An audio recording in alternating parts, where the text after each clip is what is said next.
네, 토피아 아카데미 학생 여러분, 안녕하세요.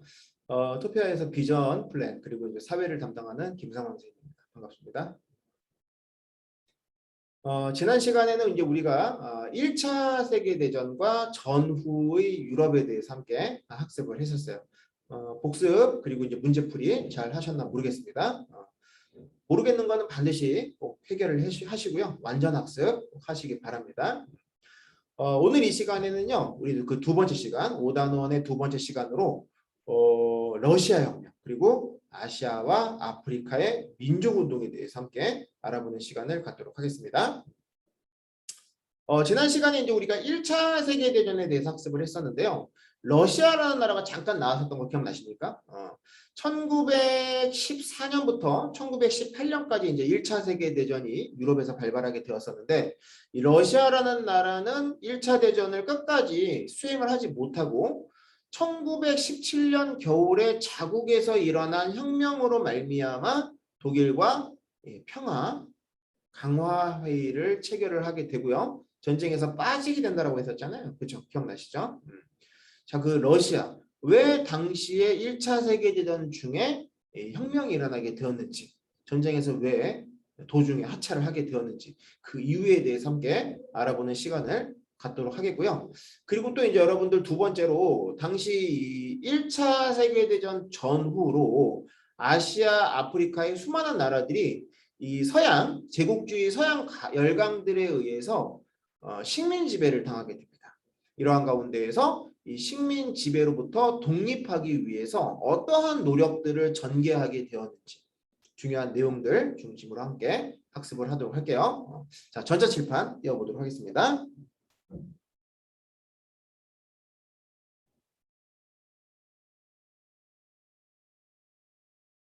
네.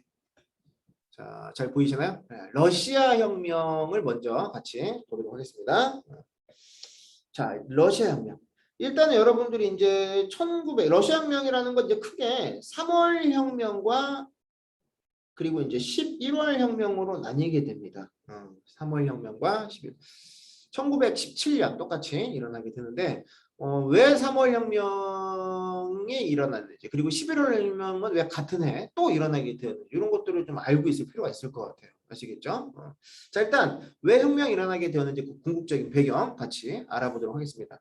자, 일단은 잠깐 19세기 상황으로 돌아가야 될 것 같아요. 물론 이제 1차 세계대전은 20세기 초반에 일어나게 되었지만, 예, 그 이전, 그죠? 19세기 어떠한 상황이었는지에 대해서 같이 보도록 하겠습니다. 자, 당시 이제 러시아 황제가 있었어요. 황제. 이 황제라는 단어는 우리가 이제 역사 수업을 하면서 어때요? 최근에는 좀 자주 보지 못했던 단어입니다. 기억나세요, 여러분들? 이 황제라는 단어는 우리가 이제 앞에서 서양사, 세계사 파트 공부할 때에도 시민혁명 공부할 때, 그쵸? 18세기 시민혁명 공부할 때 많이 봤던 내용인데, 지금 상당히 오래간만에 보고 있네요. 그쵸? 지금 이제 19세기면은 1800년대인데, 그러니까 당시 러시아라는 나라는 중요한 게 뭐냐면 서부 유럽에 있는 나라들보다도 한 100년 정도 후퇴된 형태의 정치가 이루어지고 있었다라는 거예요. 아시겠습니까? 자, 전제 군주정이 지금 19세기에도 계속해서 유지가 되고 있었고, 심지어는 여러분들 농노제도가 유지가 되고 있다. 농노? 여러분들 농노라는 단어도 되게 오래간만에 보시죠. 이건 뭐였어요? 농노라는 건 10세기 서양 세계사에서 10세기 여러분들 그 노르만족 기억나십니까? 바이킹? 이 노르만족의 이동과 관련해 가지고 일반 이 농민들이 자신의 생명과 재산을 이 봉건 귀족 세력들, 영주라든가 기사라든가 제후들에게 자신의 생명과 재산을 의탁하는 가운데에서 새롭게 출현한 이 계층이었었잖아요. 농민적인 요소도 있었고 노예적인 요소도 있었던 그러한 사람들이었죠. 자, 그런데 지금 19세기인데 여전히 당시의 러시아는 농노제도가 있었다라는 거예요. 그렇죠? 상당히 올드 패션 했다라는 거. 그렇죠? 이 서부 유럽보다도 100년 이상 정치적으로 후퇴되어 있었구나라는 걸 우리가 알 수가 있는 거예요. 아시겠죠? 자, 이러한 가운데에서 이제 상당히 이제 좀 후퇴되어 있다 보니까 알렉산드로 2세라는 임금이 있었어요. 이 황제가 개혁을 하기 위한 노력을 전개하게 됩니다. 농노 해방령도 발표하고요. 그리고 이제 정치적으로도 이제 발전시키기 위해서 지방의회까지도 만들어요. 그죠? 지방의회까지도 만들게 됩니다. 하지만 알렉산드로 2세의 어떤 이러한 급진적인 개방 정책에 대해서 반기를 들었던 보수파에 의해서 결국 암살당하게 되고요. 러시아라는 나라는 계속해서 끝없이 정치적으로, 사회적으로 후퇴하게 된다. 이걸 이제 여러분들이 알고 계셔야 되겠습니다. 이해되시죠? 그러니까 한마디로 당시 러시아의 상황, 19세기에서 20세기 사이 러시아의 상황은 정치 사회적으로 상당히 안 좋았다. 후퇴된 사회였다. 이런 분위기를 잘 이해를 해주시면 좋을 것 같아요. 아시겠죠?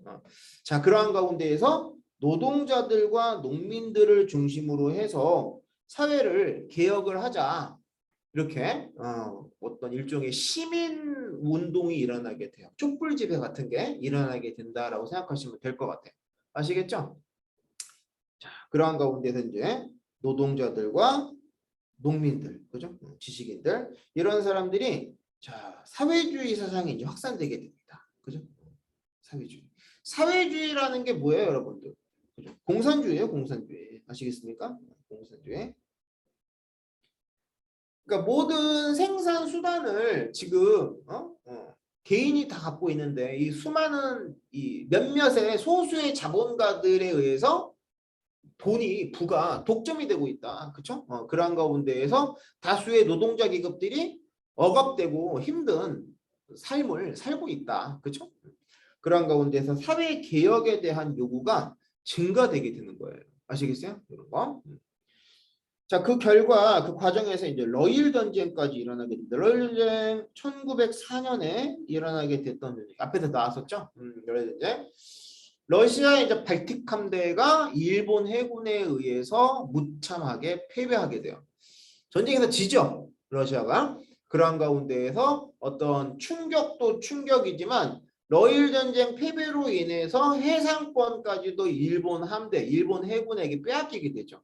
그러한 가운데에서 물건을 수출이나 수입하는 데 상당히 이제 불리함이 발생을 하게 되고 이러한 가운데에서 이제 물가까지도 오르게 됩니다. 경제적으로도 상당히 분위기가 안 좋아지는 거니까 정치적으로, 사회적으로 그리고 이제 이 러일 전쟁 패배를 계기로 경제적으로도 분위기가 상당히 안 좋아지게 되는 거예요. 그러한 가운데서 계속해서 이제 이 노동자 계층들이 사회를 개혁을 하자, 바꾸자 이렇게 주장을 하니까 당시 황제였던 니콜라이 2세, 이 니콜라이 2세가 자신의 이제 친위 부대를 앞세워서 무력으로 진압을 하게 됩니다. 이 사건을 우리가 뭐라고 부른다? 피해 일요일, 별표 주시기 바랍니다. 피해 일요일 사건이라고 불러요. 아시겠죠? 수많은 이때 노동자 계층들이 사망을 하게 되죠. 노동자, 농민들 아시겠습니까? 자, 그러한 가운데에서 이제 처음에는 평화적으로 했었는데 이게 이제 어떻게 되는 거예요? 격화되게 되죠. 아시겠습니까? 자, 그러한 가운데에서 차르가 꼬랑지를 내리게 돼요. 아시겠어요? 그래서 국민의 자유와 권리도 인정해주게 되고, 그죠? 그리고 현대적인 의미의 의회도 설치를 하겠다. 이렇게 이제 약속을 해요. 하지만 성과를 내지는 못했다. 이렇게 여러분들이 이해를 해주시면 되겠습니다. 아시겠죠? 자, 성과를 내지 못하니까 당연히 러시아의 농민들과 노동자 계층들은 더욱더 화가 났겠죠. 그죠? 화가 났겠죠. 그러한 가운데에서 이제 또 혁명이 일어나게 되는데, 자, 지금 이제 1900년대로 넘어오게 됩니다. 이제 자, 1917년 3월 혁명이 일어나게 됩니다. 이때 이제 제정 러시아의 붕괴라고 나오는데요. 제정이라는 말은 무슨 말이냐면 여러분들 전제 정치의 약자예요. 아시겠어요? 선생님도 중학교 다닐 때 이게 무슨 말인가 이렇게 고민을 많이 했었는데 줄임말이에요. 줄임말. 제정, 전제 정치. 전제 정치라는 말은 무슨 말이에요? 황제가 정치, 경제, 사회, 문화 전 분야에 있어서 일거수일투족에 대해서 간섭하고 관여하는 정치 체제를 전제 정치라고 부릅니다. 아시겠어요? 이걸 이제 제정 러시아라고 부르는 거예요.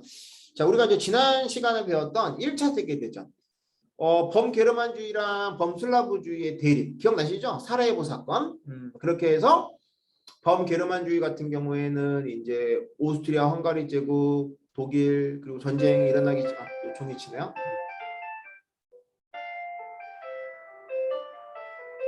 네, 오스트리아 헝가리 제국, 독일 그리고 전쟁의 초기에는 이제 이탈리아 이렇게 있었고 그다음에 이제 여러분들 그 범슬라브주의는 러시아 여기에 이제 영국과 프랑스가 가세하게 되고 나중에 이제 독일의 무제함 잠수함 작전에 자극을 받아서 뒤늦게 1917년 가을에 참전했던 미국 그리고 이제 일본과 전쟁의 과정에서 이탈리아가 연합국에 가담을 하게 됩니다. 그렇죠? 이런 거. 자, 근데 여러분들 중요한 게 뭐냐면 전쟁 초기 1914년부터 해서 동부전선에서 이 러시아군이 독일에게 엄청나게 많은 피해를 입게 돼 패배를 하게 됩니다. 전쟁을 하면 할수록 계속해서 독일군한테 져요. 그러한 가운데에서 병사들의 사기도 떨어지게 되고 먹을 음식도 부족해지게 되죠. 그죠? 그러니까 이제 연거푸어서 패배하고 전쟁에서의 어떤 패배. 그리고 이제 물자 부족. 그죠? 물자 부족. 이런 걸로 인해서 결국 국민들의 불만이 커지게 되고요. 그죠? 그러한 가운데에서 또 시위가 일어나게 됩니다. 또 마찬가지로 이때 이제 시위를 주도했던 사람들이 누구다? 노동자와 농민들이었어요. 아시겠죠? 노동자와 농민들이 중심이 되어서 식량을 달라, 배급해 달라, 전쟁 끝내라. 그리고 지금 이제 황제가 이렇게 막 전제 정치를 일삼고 있는데 황제 중심의 전제 정치를 이제 끝내라. 이렇게 또 주장을 하게 됩니다. 아시겠어요? 이때 이제 또 제2의 피해 인료일 사건이 발생하게 되었으니 아시겠어요? 그러한 가운데에서 이제 니콜라이 2세가 또 군대를 동원해 가지고 막 이렇게 노동자라던가 농민들의 시위를 무력으로 진압하려고 해요. 아시겠어요? 이때 이제 이 니콜라이 2세에게 반기를 들었던 새로운 계급이 등장을 하게 되죠. 새로운 사람들이 등장을 하게 되죠. 이 사람들이 바로 누구다? 군인들이 또 가담을 하게 됩니다. 여러분들이 여기 별표시를 좀 해주셔야 돼요. 3월 혁명이라는 거 일단 배경 1차 세계대전과 관련해서 거듭된 패배와 물자 부족으로 말미암아 노동자들과 농민층을 중심으로 반기를 들게 되고요. 당시 이제 니콜라이 2세가 무력으로 이를 진압하려고 하게 되자 이제 새로운 계층, 새로운 계급의 사람들, 군인들까지도 이제 노동자와 농민들의 편에 서게 되는 겁니다. 그래서 여러분들이 단답형으로 이제 시험에 잘 나오는 학교가 있는데 시험 단답형 요거 이제 쓸 수 있으셔야 돼요. 노동자, 군인, 농민들이 소비에트라는 것을 조직을 하게 됩니다. 소비에트라는 말은 여러분들이 이제 러시아어로 의회라는 뜻이에요. 의회. 대표자 회의 뭐 그런 뜻입니다. 그렇게 해서 중요한 게 뭐다? 노동자, 농민, 군인들로 구성이 되어 있다. 이렇게 여러분들이 알고 계시면 좋겠어요. 아시겠죠? 자, 그러한 가운데서 결국 니콜라이 2세가 퇴위당하게 되면서 황제 중심의 전제 정치, 재정이 붕괴되게 되고요. 임시정부가 수립되게 됩니다. 이 사건이 바로 3월 혁명 되겠습니다. 아시겠죠? 3월 혁명. 근데 여러분들 바로 밑에 또 몇 월 혁명이 나와요? 같은 해. 그쵸? 11월 혁명이 나와요. 이 말은 무슨 말이에요? 이 임시정부가 일을 잘한 거야, 못한 거야?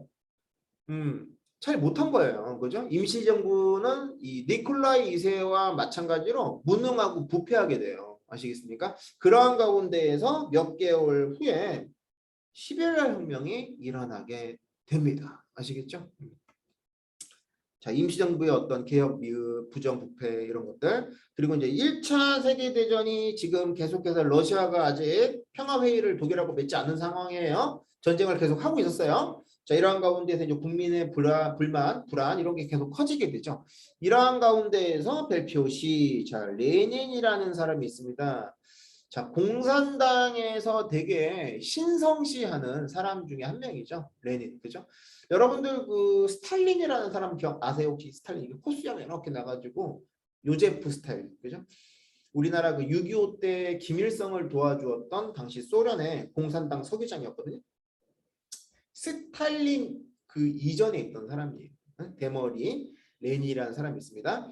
이 사람이 볼셰비키를 이끌고 혁명을 주도하게 된다. 볼셰비키라는 말은 이제 러시아어로 하면은 다수파라는 뜻입니다. 다수파. 아시겠어요? 혁명을 주도하게 된다. 그렇게 해서 무능하고 부패했던 또 들으시나요?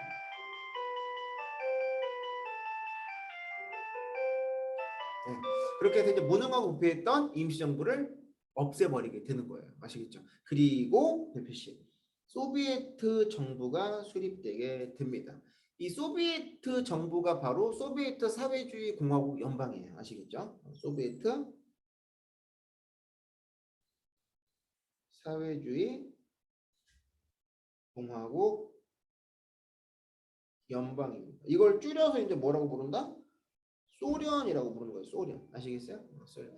그러니까 이제 오늘날은 아니고 이제 소련이라는 개념이 그러니까 몇 월 혁명의 결과 만들어진 거다. 그렇죠. 11월 혁명의 결과 만들어진 거다. 그러니까 진정한 의미에서의 공산당 혁명이 바로 이제 11월 혁명이라고 생각하시면 될 것 같아요. 아시겠죠?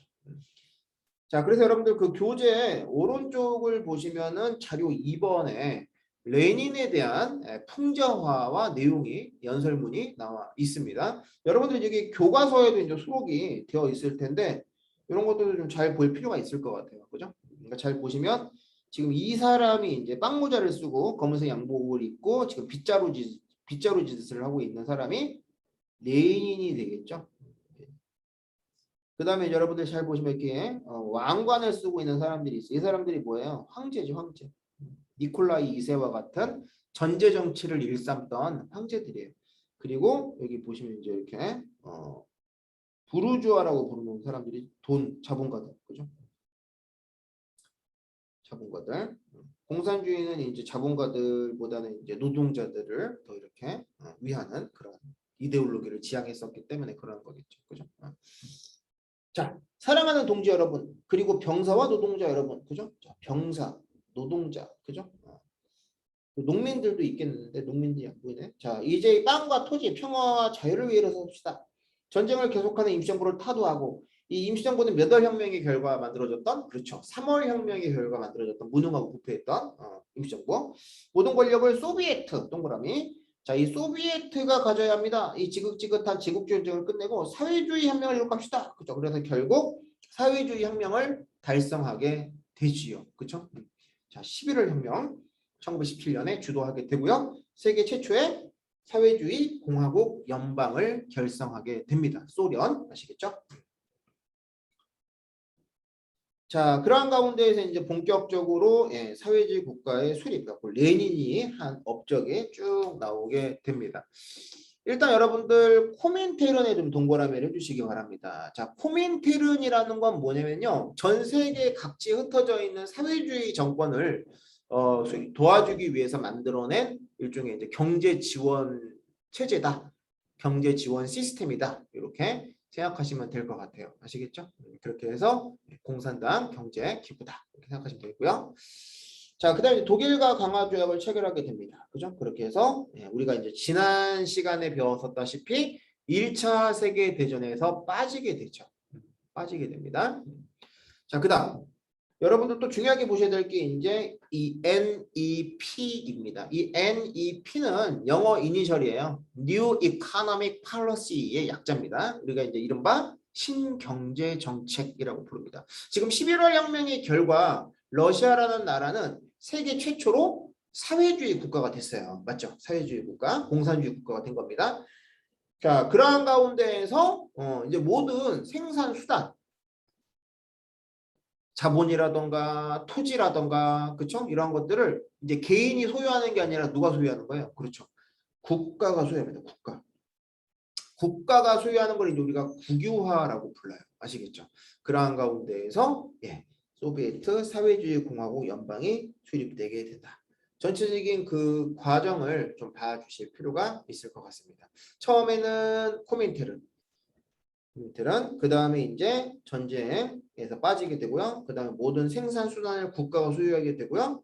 그 다음에 신경제 정책 실시하게 되고 마지막으로 소비에트 사회주의 공화국 연방 이른바 소련이 수립되게 된다. 라는 걸 알고 계시면 되겠습니다. 아시겠죠? 순서 잘 봐주시고요. 자, 그 다음에 이제 이 레닌의 뒤를 이어서 요제프 스탈린이라는 사람이 정권을 장악하게 됩니다. 자, 농업의 집단화. 집단 농장을 만들어요. 그렇게 해갖고 여러 사람들이 함께 일을 하게 되고 그 결과물, 수확물을 함께 나누게 되죠.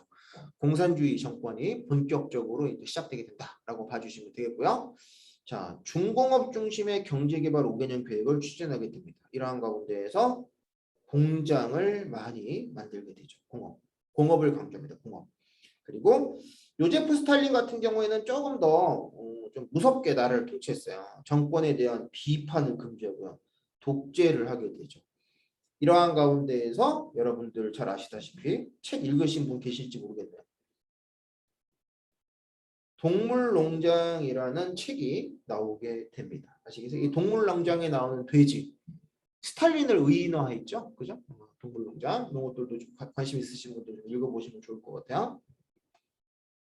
자, 넘어갑니다.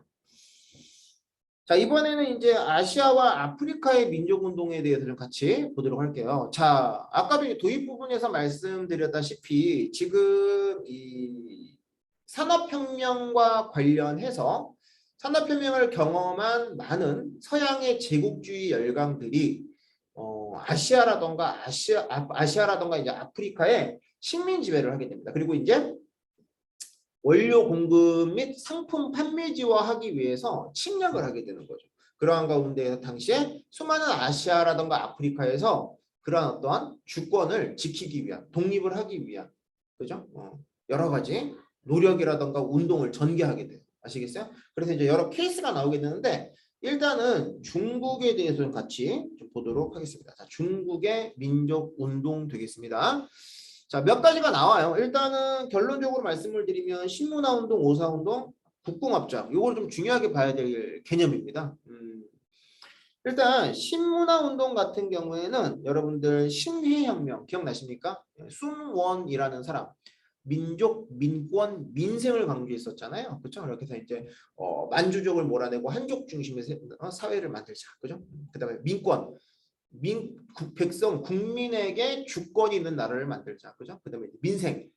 국민들이 먹고 살 수 있는, 잘 먹고 잘 사는 나라를 만들자. 그죠? 이런 것들.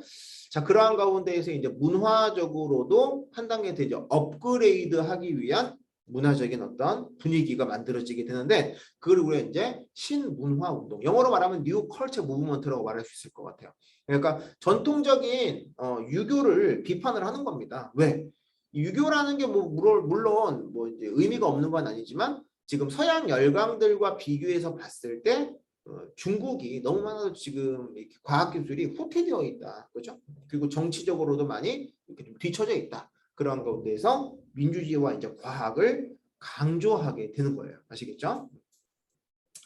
자, 그 다음에 이제 오사운동이 나오게 됩니다. 오사운동은 이제 교재에도 별표시가 되어 있지만 별표시 한번 더 해주세요. 왜 별표시를 하라고 했냐면 1차 세계대전과 관련이 있어요. 여러분들 1차 세계대전. 지난 시간에 이제 우리가 배웠었는데 이 일본이라는 나라 있잖아요. 일본은 지금 1차 세계대전에서 승전국이었습니까? 패전국이었습니까? 그쵸? 승전국이었어요. 맞죠? 승전국이었습니다. 그러한 가운데에서 이 일본이 갖고 있던 식민지였던 조선 어때요? 독립돼요? 안 돼요? 안 됩니다. 독립이 안 됩니다. 자, 그런데 이 윌슨이라는 당시 미국의 대통령이 이상한 말을 했었어요. 뭘 했었습니까? 민족 자결주의 원칙을 천명을 했었어요. 아무리 약소국이라 할지라도 자국의 운명을 자기네들이 스스로 결정지을 수 있다. 그죠? 주권 국가를 세울 수 있다. 이러한 말을 하게 됩니다. 그러한 가운데에서 1918년에 1차 세계대전이 끝나고 그 이듬해 1919년에 우리나라에서 무슨 일이 일어나게 되냐면 1919년 무슨 운동? 3.1운동이 일어나게 됩니다. 3.1운동. 이 3.1운동은요. 여러분들 잘 알고 계셔야 돼요. 윌슨의 민족 자결주의 원칙에 영향을 받아서 일어난 거국적인 만세운동이었어요. 이 만세운동을 이제 일본이 총칼로 무력으로 진압을 했던 거죠. 그죠? 나가라 우리나라에서 아시겠습니까? 나가라.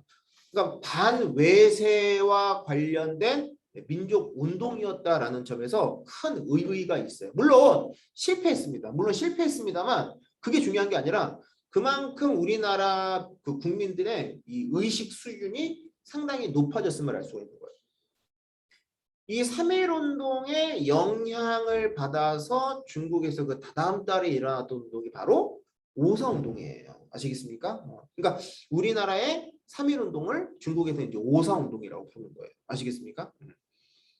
자, 일본이 베이징 정부의 21개조 요구를 강요하게 된다라고 나왔습니다. 여러분들이 이제 이 21개조 요구라는 건 뭐냐면 1차 세계대전 중에 여러분들 지금 일본이 아까 연합국으로 참전했었다고 했었잖아요. 그쵸? 그리고 당시에 이제 독일도 이제 중국에 이제 이권을 갖고 있었거든요. 산둥반도에 이제 경제적인 어떤 이권을 갖고 있었는데, 뭐 철도 무설권이라던가 이제 광산 채굴권 이런 이권을 갖고 있었는데, 이 이권을 독일이 이제 패전했으니까 그 독일의 이권을 우리 일본한테 달라. 이러한 주장을 하게 되는 거예요. 아시겠습니까? 그런데 이제 미국이라던가 영국이라던가 프랑스와 같은 이 승전국 열강들이 이를 승인해 주게 되는 겁니다. 그래 일본 너도 뭐 승전국 멤버니까 그렇게 해. 독일 거 니네가 뭐 가져. 이렇게 한 거예요. 말이 돼요 안 돼요? 미국, 영국, 일본이 뭔데? 뭐라고? 그죠? 그러한 가운데에서 베이징 대학생들과 지식인들을 중심으로 이 21개조 요구 철폐 그리고 군벌 타도 그리고 이제 반외세를 슬로건으로 내걸면서 민족운동이 전개되게 된 겁니다. 아시겠죠? 그리고 자, 그러한 가운데에서 이제 1차 국공합작과 이제 북벌이라는 개념이 나오게 됩니다. 일단 결론부터 말씀을 드리면 이 국공이라는 말은 국민당과 공산당의 합성어입니다. 여러분들이 이제 우리나라도 이제 마찬가지로 이 일제시대까지만 하더라도 이 민족주의 계열과 이제 사회주의 계열, 그러니까 쉽게 말하면 이제 민주주의자들과 공산주의자들이 함께 힘을 합쳐서 공공의 적이 있었잖아요. 일본이라는. 그죠? 힘을 합쳐서 싸웠었어요. 물론 독립 이후에 이제 남한과 북한으로 나뉘어져서 싸웠어요. 싸웠습니다만 되게 가슴 아픈 과거죠. 중국도 마찬가지였다라는 거죠. 그죠? 그렇게 해서 이 민주주의를 지향했던 정당을 국민당, 그리고 이제 공산주의를 지향했던 정당이 이제 공산당이 되는 겁니다. 그죠? 그렇게 해서 제국주의 서양 열강의 침략에 저항하고 당시에 이제 꼭두각시 일본에 의한 꼭두각시 정권이었던 이 군인들이 이제 이렇게 정치를 하는 걸 말하는 거예요. 친일 군인들. 그러한 가운데에서 국민당과 공산당이 이렇게 서로 힘을 합쳐서 이 제국주의 서양 열강과 이 군벌 세력을 타도하기 위해서 싸우는 거예요. 이걸 우리가 이제 뭐라고 부른다? 1차 국공합작이라고 부릅니다. 아시겠죠? 1차. 물론 나중에 또 이제 국민당하고 공산당이 또 싸워요. 싸웁니다. 그렇게 해서 지금 현재 중국 본토 공산당이 이겨요. 아시겠습니까? 공산당이 승리하게 되고 국민당은 이제 물론 뭐 막대한 지원을 받았습니다만 미국에 결국 이제 전쟁에서 지고 타이완성 대만 아시죠? 대만으로 이제 도망을 가게 되죠. 그래서 지금 현재 대만은 국민당이 세운 나라 그리고 이제 중국 공산당은 이제 중국이 본토에 이제 이렇게 잔류하게 된 거죠. 그죠? 그러니까 우리나라로 치면 대만이 남한이고 중국이 북한이라고 생각하시면 될 것 같아요. 이해되시죠? 자, 그리고 이제 북벌 전개라고 나와 있습니다. 자, 국민당을 이끌었던 당시의 이제 장군이죠. 장제스. 이 사람이 이제 각 지역에 그 군벌 정부, 이 군벌이라는 건 이제 친일 정부를 말하는 거예요. 친일 장군들 북벌을 시작하게 돼. 근데 이제 어떤 상황이 발생을 하게 되냐면 북벌 과정에서 장제스가 공산당까지 탄압을 하게 됩니다. 지금 국민당은 공산당과 이렇게 연합을 해가지고 제국주의 서양 열강과 군벌을 타도하겠다라고 해서 이렇게 지금 싸우고 있는 과정인데, 그치? 공산당까지 이렇게 탄압을 하게 되는 거죠. 그러한 가운데서 결국 국공합작이 결렬되게 되고요.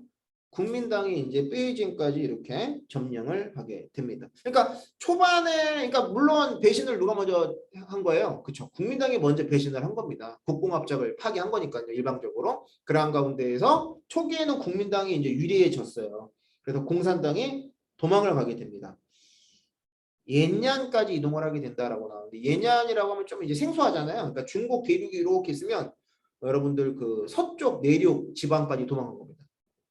서쪽 내륙 지방까지 도망간 거예요. 그런데 여기에서 또 힘을 키워서 이제 대장정이라고 부릅니다. 이 공산당에서는 이 대장정의 결과 결국 승리를 하게 되는 거예요. 그죠? 그러니까 공산당도 참 대단하죠. 그죠? 이렇게 상당히 불리한 상황에서 국민당을 몰아낸 거니까요. 타이완성까지. 그렇죠? 이런 과정을 좀 잘 봐주시면 되고요.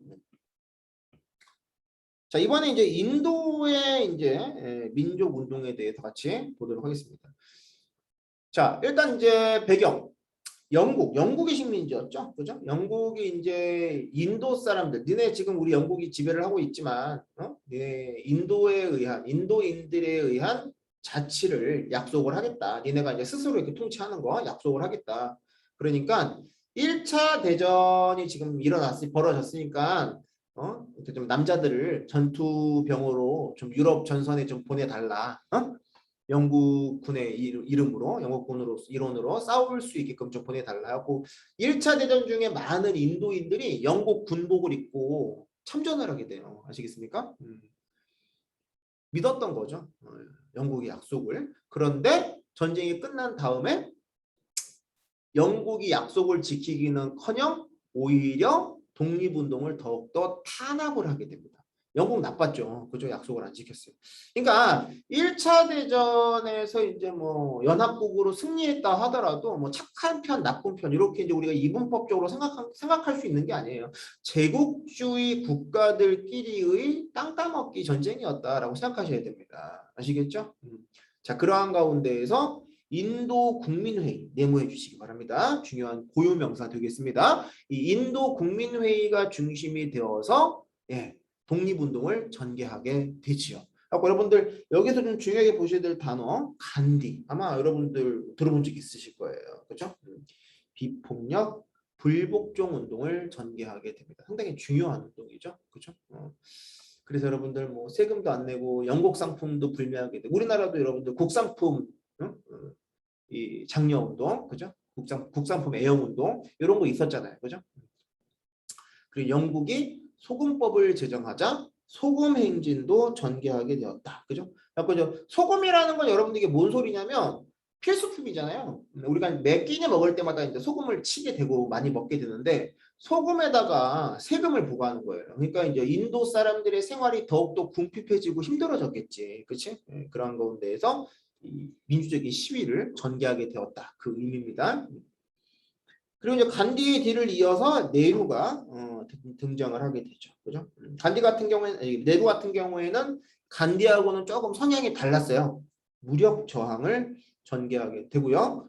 결과적으로 1935년에 자치권을 인정받게 된다. 지금은 뭐 독립했죠. 그죠? 그걸 봐주셔야 되고요. 자, 그 다음에 이제 여러분들 동남아시아의 민족운동을 같이 보도록 하겠습니다. 여기서는 이제 여러분들 대표적인 단체, 인물 이 정도로 좀 봐주시면 되겠어요. 베트남 같은 경우에는 베트남 국민당, 호치민이 있었고요. 그리고 이제 베트남 공산당 이렇게 등장을 하게 됩니다. 이렇게 일단 여러분들 특히 중요하게 봐야 될 게 이제 호치민이 이끌었던 베트남 공산당 요거 좀 중요하게 봐주시면 되고요. 나중에 또 이제 베트남이라는 나라는 참 베트남 입장에서 좀 불쌍하죠. 프랑스가 이제 물러나고 난 다음에 나중에 누구랑 또 싸워? 또 미국이랑 또 싸워요. 그죠? 미국이랑 또 싸우죠. 이때 또 이제 미국의 요청에 의해서 우리 한국군도 당시에 전투병을 파병을 했었어요. 할아버지 세대 때. 그쵸? 지금은 이제 다 독립을 했어요. 자, 그 다음 인도네시아가 나와 있습니다. 인도네시아 같은 경우에는 이제 수카르노라는 사람, 이 사람이 이제 인도네시아 국민당을 결성했다. 그죠? 네덜란드의 식민지였어요. 필리핀 같은 경우에는 이제 미국의 식민지였습니다. 필리핀 뭐 다 많이들 갔다 오셨을 텐데 코로나 터지기 전에 언젠가 또 이제 갈 수 있는 날이 오겠죠. 영어를 많이 사용하고 있는 이유가요. 미국의 식민 지배를 받았기 때문에 그래요. 그리고 또 성당이 또 되게 많죠. 필리핀에 가면 천주교. 그 이유는 이제 16세기에서 19세기까지 약 300여 년간 여러분들 또 이제 이 필리핀은 스페인의 또 식민 지배를 받기도 했었어요. 아시겠습니까? 이런 거. 태국이 나와 있죠. 태국 같은 경우에는 청년 장교들의 쿠데타로 이폰 군주제가 실시되기도 했다. 이폰 군주제. 그러니까 군주라는 단어는 여러분들이 이제 왕이라는 단어고요. 이폰이라는 말은 이제 헌법에 입각한 뭐 그런 뜻이에요. 그러니까 왕이 자기 마음대로 정치하지 않고 자기 마음대로 정치하는 걸 뭐라고 했어요? 전제군주정이라고 불렀었잖아요. 이제 저기 러시아의 차르 니콜라이 2세처럼. 그러니까 그렇게 하는 게 아니라 왕은 있지만 왕은 뭐에 입각해서? 그렇죠. 헌법에 입각해서 나라를 다스리게 되는 거예요. 아시겠죠? 참고로 봐주시고요. 자, 그다음 이제 서아시아와 이제 아프리카의 민족운동이 나와 있습니다. 그죠? 오스만 제국 별 표시해 주시기 바랍니다. 되게 중요하죠? 오늘날 터키입니다. 자, 무스타파 케말 체크해 주시기 바랍니다. 예, 저 독립전쟁을 전개하게 되죠. 그러한 가운데에서 당시에 이제 술탄 제도를 폐지하게 됩니다. 술탄. 술탄은 여러분들 우리가 이제 앞에서도 배웠었지만 정치적으로 그리고 종교적으로 우두머리, 그죠? 이걸 이제 없애게 되는 거고요. 터키 공화국이 만들어지게 됩니다. 지금 터키죠, 그죠? 그리고 대통령제가 실시되게 된다. 그래서 무스타파 케말이 초대 대통령으로 등장을 하게 됩니다. 그리고 이제 근대적인 개혁을 추진하게 되죠. 칼리프 제도 폐지하게 됩니다. 칼리프는 이제 종교 지도자, 그죠? 그 다음에 이제 새로운 헌법도 만들고요. 여성의 지위도 높아지게 되고요. 터키 문자 이런 것들도 만들게 된다. 그 다음에 이제 아랍 지역이 나오죠. 아랍 지역 민족운동을 전개함으로 인해서 이라크나 뭐 시리아가 독립을 하게 되었다. 이런 거 참고로 봐주시면 됩니다. 이집트 영국에 저항하여 독립을 이렇게 쟁취하게 되었고요. 수에즈 운하. 수에즈 운하는 여러분들 그 아프리카가 이렇게 있고 사다리꼴 모양의 이렇게 반도가 있잖아요. 이렇게. 그죠? 지중해가 이제 이렇게 있고요. 그죠? 여기가 이제 이렇게 지중해지, 지중. 이렇게 지중해가 있으면 지중해에서 요 인도가 이제 또 여기 이렇게 있죠. 여기 인도가 이렇게 있죠. 지중해에서 요 인도양 태평양 쪽으로 나가는 이 백길이 있어요. 여기를 수에즈 운하라고 부릅니다. 그러니까 배들이 왔다 갔다 하겠죠. 그죠? 유럽에서 아시아로 배들이 왔다 갔다 하는 그 백길인데 세금을 걷는 거예요. 세금. 그러니까 세금. 그러니까 돈이 되겠지. 그러니까 여기는 영국이 관리를 합니다. 독립을 시켜주되. 지금은 물론 이제 이집트의 소유가 됐죠. 당연히. 자, 그 다음에 이제 모로코가 나와 있어요. 모로코 민족운동이 일어나서 에스파냐, 스페인으로부터 독립을 하게 되었다. 이렇게 봐주시면 되겠습니다. 이렇게 해서 다음 페이지 같이 넘어가도록 할게요.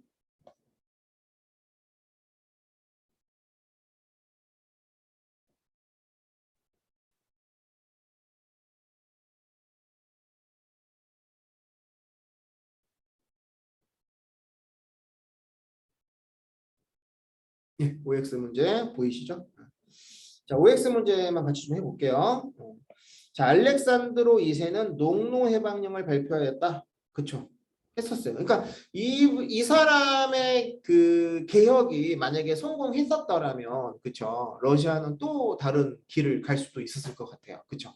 하지만 결국 실패하죠. 보수파의 반발로 실패하게 되고 니콜라이 2세가 전제 군주정을 계속 강화하게 되죠.